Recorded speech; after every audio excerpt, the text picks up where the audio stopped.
Live 24/7 માં આપનું સ્વાગત છે। પલસાણાના વણેસા ગામે દીપડી પાંજરે પુરાઈ, ગ્રામજનોએ લીધો રાહતનો શ્વાસ।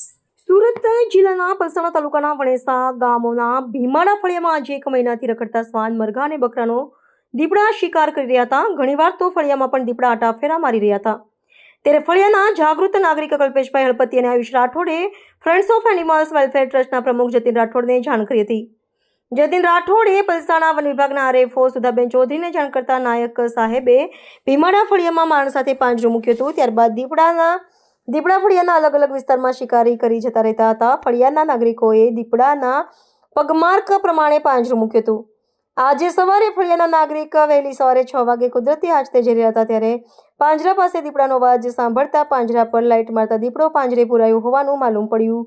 ફળિયાના લોકો દીપડાને જોવા ઉમટી પડ્યા હતા। ફળિયાના આયુષ રાઠોડે ફ્રેન્ડ્સ ઓફ એનિમલ્સ વેલફેર ટ્રસ્ટના પ્રમુખ જતીન રાઠોડ અને પલસાણા વન વિભાગના આરએફઓ સુધાબેન ચૌધરીને જાણ કરતા વન વિભાગના કર્મચારી ભરતભાઈ અને friends of animals welfare trust team Bhimada ફળિયે જઈ તપાસ કરતા 2.5 વર્ષની માદા દીપડી હતી।